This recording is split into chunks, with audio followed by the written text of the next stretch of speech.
बिस्मिल्लाहिर्रहमानिर्रहीम। अस्सलाम वालेकुम नाज़रीन, मैं हूं अयाज़ वाघा और आप देख रहे हैं इन्फो एट अयाज़। नाज़रीन, महबूबुल हक एक पाकिस्तानी मईशतदान थे। उन्होंने 1990 में 1990 में अक़वाम मुत्तहिदा के प्लेटफॉर्म से दुनिया की किसी भी मुल्क की तरक्की को नापने के लिए एक कंसेप्ट इंट्रोड्यूस कराया था। वो कंसेप्ट था ह्यूमन डेवलपमेंट इंडेक्स, HDI के नाम से उसे जाना जाता है। ये कंसेप्ट उन्होंने इंट्रोड्यूस कराया था किसी भी मुल्क की तरक्की को नापने के लिए। इस कंसेप्ट के तहत अगर आप किसी मुल्क की तरक्की को नापना चाहें तो उसके 3 पैरामीटर्स हैं। Number 1, quality of education. आप उस मुल्क की जो तालीम है उसके मेयार को देख लें तो आपको अंदाज़ा लगना शुरू हो जाएगा कि ये मुल्क किस समत जा रहा है। आया ये तरक्की की तरफ जा रहा है या फिर तनज़ली की तरफ। Number 2, quality of health. सेहत की सहूलियात को आप देख लें कि उस मुल्क में लोगों के पास सेहत की किस हद तक सहूलियात है और लोगों की जो सेहत है वो किस तरह की है, तो तब भी आप उस मुल्क की तरक्की का अंदाज़ा लगा सकते हैं। Number 3, per capita income. लोगों की जो आमदन है उसका आप अंदाज़ा लगाकर उस मुल्क की तरक्की का अंदाज़ा लगा सकते हैं। जब इन तीनों पैरामीटर्स में आप पाकिस्तान को देखें तो फिर आपको मालूम होगा कि पाकिस्तान दुनिया में बहुत पीछे चला गया है। दुनिया बहुत आगे की तरफ निकल चुकी है। हम जहाँ पहले थे आज उधर भी नहीं हैं, वहाँ से भी नीचे चले गए हैं। 198 ममालिक में से पाकिस्तान का HDI के हवाले से तकरीबन कोई 137वां नंबर है। इसकी वजह क्या है? इसकी वजह वो पॉलिसी मेकर्स हैं जो पॉलिसीज़ सिर्फ़ अपने मफादात के लिए बनाते हैं। मिसाल के तौर पे ज़राअत की पॉलिसी बनाने वाला बड़ा ज़मींदार होता है।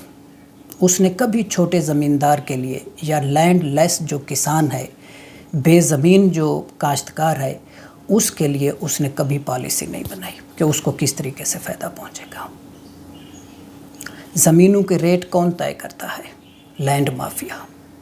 ये जो लैंड माफियाज़ हैं, DHA हो गया, बहरिया टाउन हो गया, दूसरी तीसरी हज़ारों लाखों सोसाइटीज़ हैं हमारे मुल्क में। लैंड ज़मीन के रेट वो फिक्स करती हैं। चीनी के रेट चीनी बनाने वाला जो कारखानादार है वो फिक्स करता है। जूते के रेट, कपड़े के रेट कपड़ा बनाने वाला, जूते बनाने वाला फिक्स करता है। बिजली के रेट गवर्नमेंट फिक्स करती है सिर्फ़ अपनी अयाशियों को मेंटेन करने के लिए, अपने आप को बेनिफिट देने के लिए। यानी इस वक्त हमारे पास जो पेट्रोल की कीमत है, 1 लीटर पेट्रोल में हम अवाम, जब मैं 1 लीटर पेट्रोल अपनी बाइक में डलवाता हूँ या गाड़ी में डलवाता हूँ तो मैं उसमें से 62 रुपीज़ टैक्स की सूरत में हुकूमत को दे रहा हूँ 1 लीटर के पीछे। तो ये जो रेट फिक्स किए जाते हैं, ये सारे के सारे वो अपनी मफादात और अपने बेनिफिट्स के लिए वो करते हैं। कोई भी अवाम की फलाह और बहबूद के बारे में नहीं सोचता। और दुख की बात तो ये है कि आज तक हमारे मुल्क में सही मानों में जमहूरियत आई ही नहीं है। और जो जमहूरियत के गुण गाने वाले थे वो ताकतवर की गोद में ऐसे जाकर बैठे हैं कि अब उनके नाम से जमहूरियत का नाम गाली लगता है। यूँ महसूस होता है कि जैसे जमहूरियत का नाम लेकर वो लोगों के ज़ख्मों के ऊपर नमक छिड़क रहे हैं। अब खौफ आता है लोगों को इस जमहूरियत के लफ्ज़ से, क्योंकि इस जमहूरियत ने आज तक लोगों को कुछ दिया ही नहीं है। कैसे देती? जमहूरियत दरअसल सही मानों में हमारे मुल्क में आई ही नहीं है।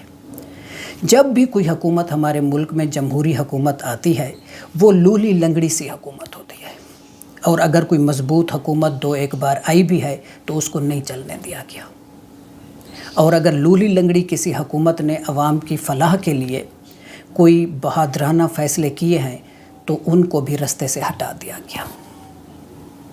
تو میں سمجھتا ہوں کہ یہ جو مسائل ہیں، جن مسائل کی دلدل میں آج ہم پھنسے ہوئے ہیں، ان مسائل کا حل صرف بجلی کے بل اور بجلی کے ریٹ جو ہیں نا ان کا کم کرنے میں نہیں ہے، بلکہ ان مسائل کا جو حل ہے وہ صاف اور شفاف فل فور الیکشنز ہیں۔ جب تک اس ملک میں صاف اور شفاف الیکشن نہیں ہوتے اور ایک صحیح معنوں میں عوام کی طاقت سے عوامی حکومت نہیں آتی، تب تک اس ملک کے مسائل ختم نہیں ہونے لگے۔ یہ دن بدن بڑھتے جا رہے ہیں اور طاقتور کو یہ اندازہ بھی نہیں ہے کہ ہمارا ملک کس طرف چل پڑا ہے اور کس حد تک ہم تنزلی کی طرف جا چکے ہیں اور جا رہے ہیں۔